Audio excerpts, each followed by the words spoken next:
Hello underachievers! So this is a video that I wrote 3 years ago and then never ended up making, and then I found it and I was like, I feel like this is more relevant than ever. Here we are.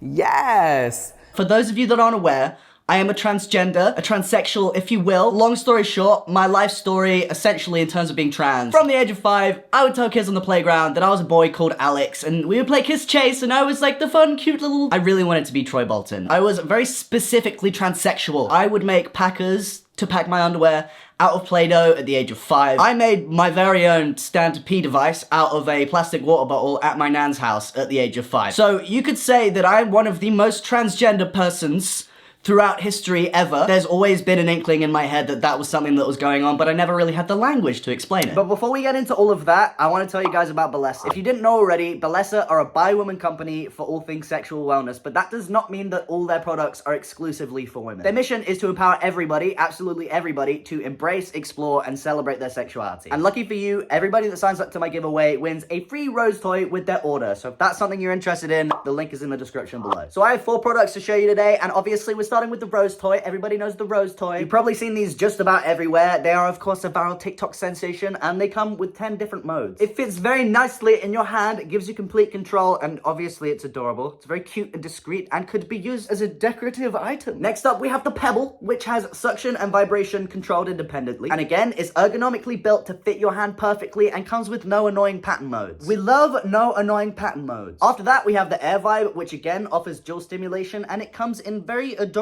discreet casing. It's waterproof, it's rechargeable, and silent but deadly. And last but certainly not least, we have this contraption, which is called a Flutter Vibe. And of course, again, it has dual stimulation, except this time it mimics the experience of a human tongue, but with added precision. This is wild. And again, this bad boy comes in the most discreet casing, it's rechargeable, it's waterproof, and it's powered by discreet series technology. So there you go, that was Bellesa. And again, if you want to win a free rose toy with your order, all you gotta do is click the giveaway link in my description below. It'll be pretty safe to say that I was a very transgender child, and it would be very, very, very easy for me, and it was at a certain point in my life, to just throw every other transgender person under the bus if they didn't present in the same way that I did, if they didn't know since they were a kid that they were trans, if maybe they figured out later in life. It would be very easy for me to think that I was the only true transgender, and if any of you knew me at the age of 15 or 16 and you saw whatever the was going on with me on the internet at that point, you would say, yes, Noah, that was very much the case. You'll be very happy to hear that I grew out of my transgender superiority complex at maybe not a young age. I was maybe 16, 17, but you know, at the time, the discourse online was very different. I am way less angry about what other trans people do with their lives. At this point, I really could not give less of a what you do, transgender person. Unfortunately, transphobic trans people do still very much exist, and it's kind of sad to see. I don't want to call them losers, but that is the feeling that I'm feeling right now, and I will say it. I'm sure many of you are thinking, Noah, a transphobic trans person, that doesn't make sense. You would be right, but some people would even go as far to say, you can't be transphobic and trans. Those people would be stupid. To put it plain and simple, we still live in a patriarchal society where any deviation of the norm is seen as unnatural and shameful, and to be quite honest, any deviation for a lot of people, they're seen as freaks. We've seen this with gays in the past, in the present, and unfortunately probably in the future, where they are deemed as dangerous, not just unnatural, for any deviation from heterosexuality. We see this with women, where if they don't want to conform to the stereotype of just being a mother and a homemaker, they're deemed as crazy and respected way less because they don't want to stick to the very rigid gender boundaries that people have set. And increasingly nowadays, we've seen it with trans people, where when somebody says they just want to live their life authentically, they want to maybe transition and live in a state where they're more comfortable, they're seen as unnatural, shameful, dangerous. I mean, Trump, of all people, obviously, has decided to label trans people dangerous, nihilistic, what was it, psychopaths or something? Oh, terrorists. Terrorists. Cisnormativity, or the idea that the only way that you can be normal is to be cis, just results in the marginalization of trans people and gender non-conforming people. You may have noticed that the things these 3 groups have in common is the inability to conform to the very rigid gender stereotypes and boundaries that society has created for them. And the lack of conformity to these standards only results in shame, internalized misogyny, internalized homophobia, and the topic of today's video, internalized transphobia. So putting that context in mind, it's very easy to see why trans people or gender non-conforming people would internalize these views, and in some places, they would reinforce those views. It's only natural for people to internalize these views that have been drilled into them since birth, and this isn't a video about patriarchy or misogyny, but I can't help but notice that all of these things come under the umbrella of grooming, which is something that the LGBT community is often accused of. And I know, maybe unpopular opinion, maybe slightly controversial, but if I just get up the definition of grooming for you, the definition of grooming is the practice of preparing or training someone for a particular purpose or activity. For example, grooming girls since birth that they have to be caretakers, that they have to be mothers, that they have to have certain skills that boys and men just don't seem to need. I'm only 26, and oh, that sounded horrible saying that out loud. I'm only 26, but even in my schooling life, I had a lot of instances where teachers, for example, would tell me that I was very unladylike. In fact, there was a very specific teacher, Miss Dow's, Q by the way. I was in lunch one time, and her whole thing about me was that she loved to tell me that I was very unladylike. And this wasn't just annoying, obviously it was very annoying. It was also damaging to me in a way that I didn't really realize until I was an adult. We were sat at lunch one time, she was sat at the end of the table, and I've always eaten with my knife and fork the wrong way round. I eat with my fork in my right hand, my knife in my left hand. She of course decided to tell me that eating that way was somehow unladylike, as if that makes any sense whatsoever. She ended up actually coming behind me, physically taking my knife and fork out of my hand, switching them around and saying, "You're to sit here until you've completely finished eating that entire plate of food." That was a problem anyway. I'm autistic, I got the f***ing sensory issues. That was terrifying in the first place. The fact that she made me do that because it was unladylike to eat the opposite way around, and she even went so far as to, you know, when all of my other friends had finished eating their food because they weren't told to eat the wrong way round for themselves, she sent them out of the lunch hall, and I just had to sit there crying, obviously. All of that because what I was doing was unladylike? That's f***ing insane. And it wasn't that long ago that that was happening. I have no doubt that that similar kind of behavior is still happening. Maybe people are more aware of it now, maybe teachers are more trained not to be really weird like that. But the point stands is that that wasn't that long ago. So, internalized transphobia. What I will say is that it's definitely still a thing. You can absolutely be trans and hate trans people. A lot of trans people hate themselves, and for me at least, that is exactly how my internalized transphobia manifested. I absolutely do still experience internalized transphobia. I feel like it would be very difficult, especially nowadays, to come across a trans person that doesn't deal with that. I let my own shame around being trans kind of dictate and define probably a decade of my life. Like, I would obsess over the little things, like, am I speaking like a man? Would a man say that? Am I walking like a man? I would obsessively pick at myself so hard, because if I couldn't figure out those things that made me look less visibly trans, then I would go crazy. And of course, I absolutely let my own internalized transphobia affect trans people surrounding me, not just people on the internet that I decided to label trenders because they didn't experience dysphoria the same way that I did. I'm pretty sure it probably affected my friend groups. Growing up, I was in a friendship group where there are a lot of trans people, and I have no doubt that things I said maybe made them feel a little uncomfortable about themselves, because I was just parroting the ideas that I had about myself, putting them out into the world, and just letting other people sit with that. And feeling power in that. Yeah. That's really powerful. Like, I would just make fun of other trans people that didn't pass as well as I did. An example of my internalized transphobia is that I felt that I had less worth than cis people around me because of how much shame I felt about being trans. I saw myself as a freak, I saw myself as broken, I saw myself as defective, and I would just get incredibly frustrated that I would never be able to conform to the stereotypes that, you know, have been drilled into everybody at this point. For one, I was physically incapable of conforming to being a man. My body did not feel right. There was nothing that I could do about my hips being wider, and at that point I hadn't come out. I was unable to hide my chest completely. But also socially, because I wasn't out, I couldn't behave the same way that the boys in my class did, because they would see me as a weird girl rather than a boy. And inevitably, if you're told your whole life that there's something wrong with you, or other people like you, you're gonna internalize that. Considering the fact that I wrote this video 3 years ago, this point hits even harder. With the way that people are going absolutely ham about trans people in the government, in the media, it's very difficult to escape that feeling of being wrong. Internalized transphobia is something that is very, very, very difficult to work through. I'm not sure, to be honest, if it's something that you can necessarily heal, but there are some things that I think can make it a little bit better. To make a very complex issue very simple, here are a few things that you can do to fight internalized transphobia. Firstly, you need to recognize where these feelings of internalized transphobia are coming from. Do you think that maybe the media being so crazy about trans people has had at least a little bit of an impact on your self-worth? If the answer is no, I'm here to tell you that you're wrong. It definitely does. Secondly, you need to realize when you're projecting your own negative self-view out into the world. Do you feel angry when you see trans people doing things that you wouldn't do yourself? Are you mad when they're not conforming to the stereotypes that you're supposed to be conforming to because you're a real trans person? And I really need you to consider this question. Do you think that rehashing the gender stereotypes and conservative transphobic talking points does anything to help trans people? Do you think that allying with the oppressors is going to give you a step up? Because I'm here to tell you that it doesn't. It may for a while make you feel superior to other trans people, because that is kind of a feeling that when you're fighting a lot of self-hatred, you're kind of looking for that. We've all seen the, oh, well, I didn't do anything when they came for the gays and then the leopards ate my face. We've all seen it. Thirdly, you need to recognize the motivation behind people accepting and encouraging your own negative self-view. If the cis people parroting and using your own views as a way to oppress and shame other trans people, think of why they would do that. And think about whether or not they see you as any different from the other trans people that they're making fun of. And I think that last point is definitely the most important one specifically for this video. Trans people with internalized transphobia are and have always been used as pawns to create more division, but also for the cis people that are using them for political and monetary gain. Think of how the topic of trans people are used in modern politics. We're used to get votes. For example, with Donald Trump, until he realized,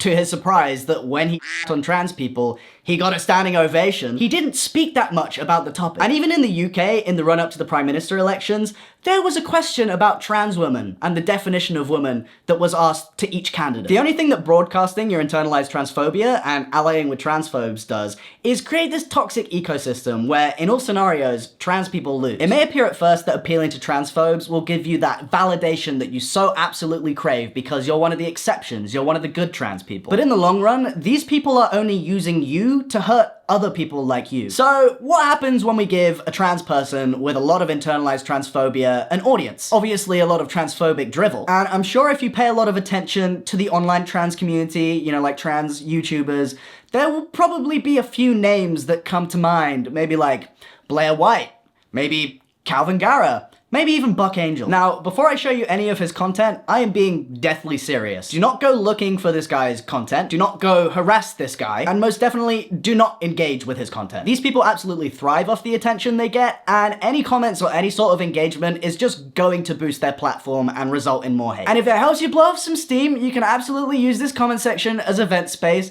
but not before commenting, yes, Noah, I will absolutely not go looking for his content. So, Marcus, the Slur Man. So I was scrolling Twitter a little while ago and I came across this video of a trans man refusing to walk on a progress flag crosswalk.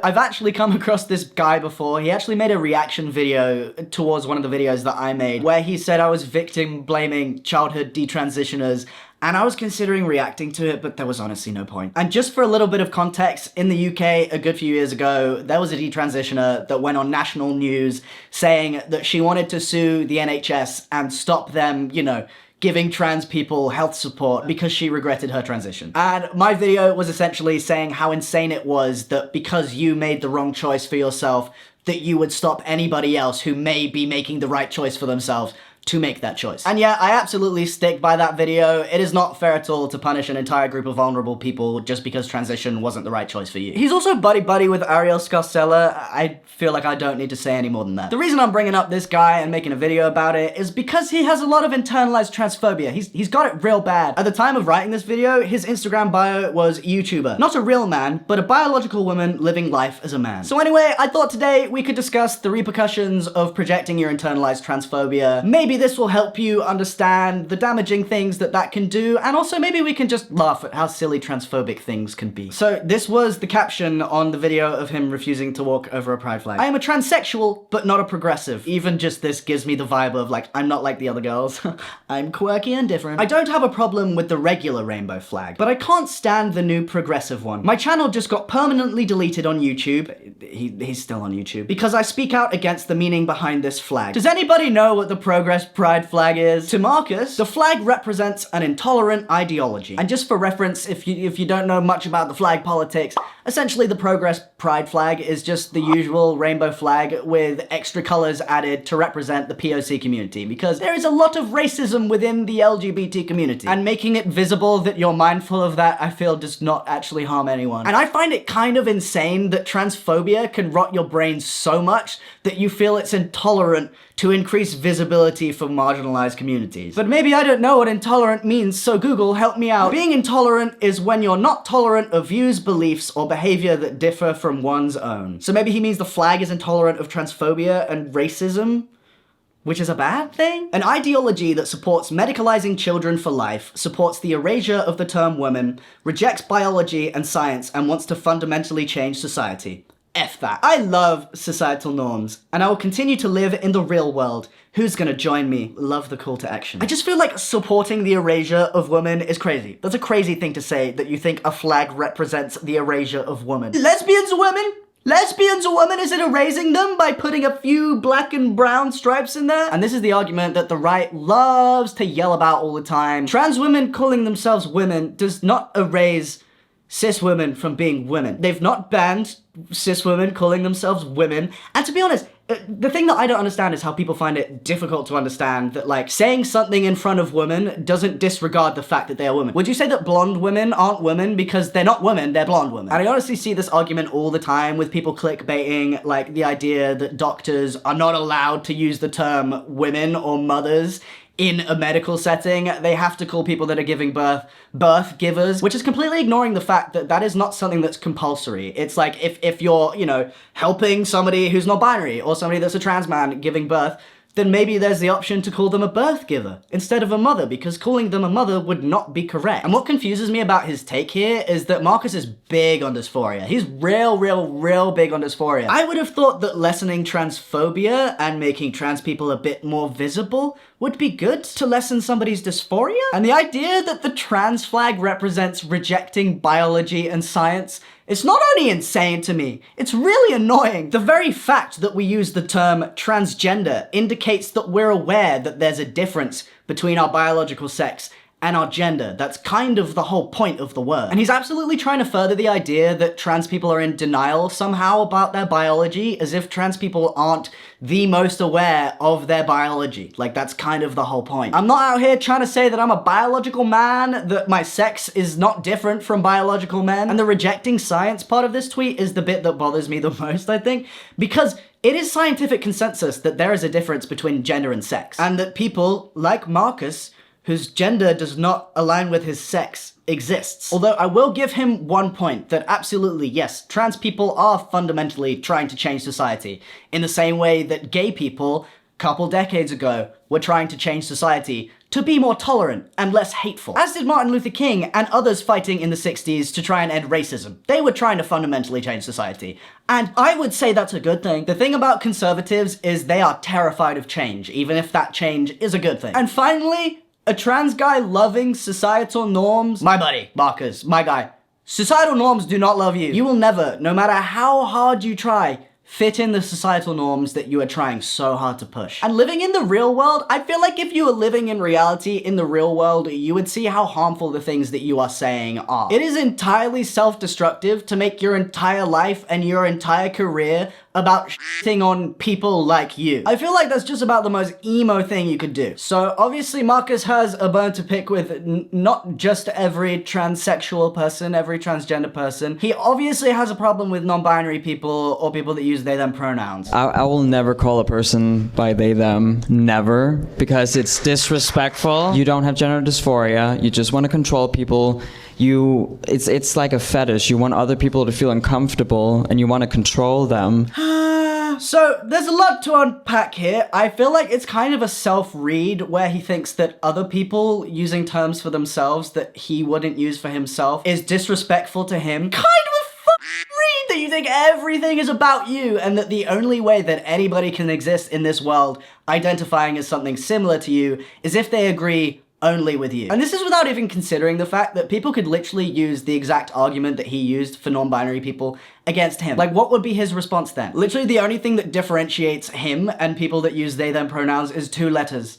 It's 2 letters. I've seen too many clips like this where they have panels of obviously very conservative people. They pick out each letter of the LGBT community and they're like, cool, you're our trans guy, now say something stupid and transphobic so we can agree with you without looking back. And also, I really am not sure, I do not entirely understand where the idea that non-binary people don't have dysphoria has come from. There are a lot of non-binary people that have transitioned even further medically than I have, further medically than he has. I'm pretty sure they have dysphoria too. But again, I don't really see how that affects your life or how it's disrespectful at all to just call people what they want to be called. And the comment about it being a fetish that is only being used to make people uncomfortable is literally just rehashing the same arguments that people use against the gays in the 80s. Gays are only talking about their husbands lovingly because they have a fetish about other people being uncomfortable about them being gay. It's just an insane conclusion to draw that because you don't understand why somebody would do something different to you, that they're some sort of like sexually promiscuous predator. So just to finish off the video, I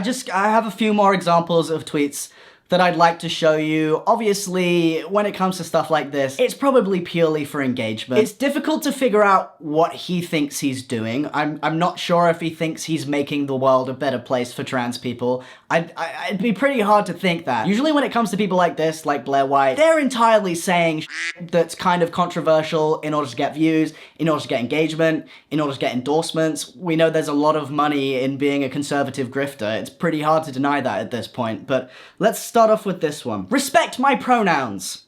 No, because it isn't respect to affirm your delusions. Using this argument, would it be disrespectful to call Marcus by he, him? Would that be a bad thing to do? Should I have been she, herring him? I'm not gonna say she, herring her.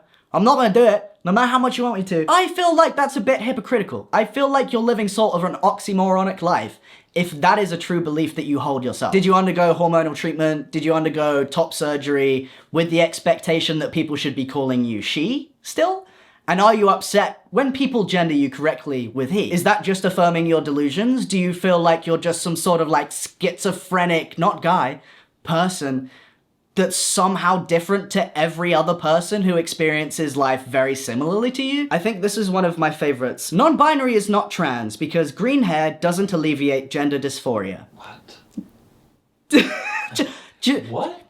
Just sit with that one a little bit. The fact that he's speaking on non-binary people when he thinks that non-binary people dye their hair green because it alleviates their dysphoria that they don't have. At the time of screenshotting this had 21,000 views. It had 308 likes, 23 reposts. I'm sure a lot of them were people being like, what the f are you talking about? Also, the idea that non-binary isn't trans is only held by people that probably don't really understand that people other than them can experience being trans without having an identical experience. And he makes a very clear point to say that he's not transgender, that he's transsexual, which does not, look, I understand it, I get it, I identify as both, whatever, like, there are sex markers that, like, when you take testosterone will change. They won't necessarily all come up as biologically female, but, like, the idea that he's transsexual kind of, you know, if he's this anal about language, indicates that he hasn't changed his gender, but that he's changed his sex, which to him is impossible. Which doesn't make sense. Also, if we look at the etymology of the word trans, it just means across. If you're born a girl and you identify later in life as non-binary, you're transitioning, whether that be socially, maybe it's medically, a lot of non-binary people transition medically. You are transitioning from one gender to another gender. That is by definition trans, and there's no way you can really escape that. You can say that you're only transsexual and that you don't identify with transgender people.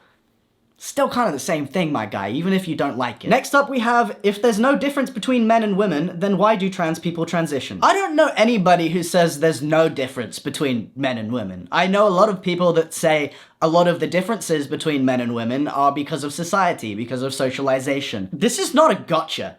And it has 2,500 likes. If you want to save trans kids, you have to define what trans is. Trans is when you identify as a different gender from the one assigned at birth. Thank you, you're welcome. If it's natural for men to wear dresses and makeup, why would trans men feel dysphoric doing the same? Now, let's have a think about this. Society in general sets these stereotypes and these norms that men wear trousers, that women wear dresses. Now think of this. Why do you dress up as a man? Is it maybe to alleviate the dysphoria you feel? Is it maybe so people gender you correctly, even though you think that just affirms your delusions? As I'm sure you're very aware, a lot of the part of having social dysphoria is the idea that people don't see you as you feel inside. If people see you in a dress, they'll most likely read you as a woman. Like, split second, walking past someone, you see a dress. You're not automatically going to assume that they're a man wearing a dress, because the majority of the people that wear dresses do identify as women. I said the green hair one was my favorite, I was wrong. No child is born in the wrong body.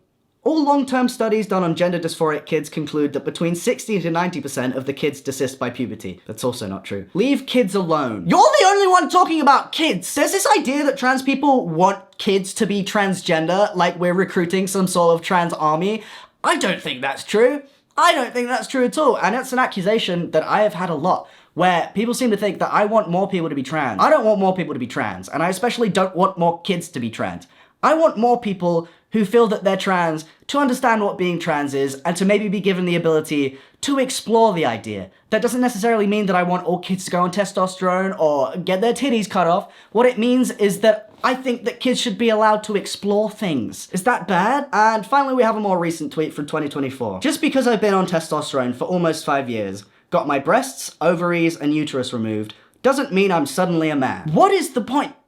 This is 157,000 views and only 643 likes. What do you gain by insisting to people that you're not a man? Other than the obvious validation from transphobes, because maybe they'll think you're one of the good ones or that you're not as bad as the other trans people. What do you gain? So I guess that's the end of the video. Please let me know any and all thoughts in the comments section below. I'd love to hear about it. Again, please don't interact with any of his content. There's literally no point. If you interact with his content, that is exactly what you want him to do. But yeah.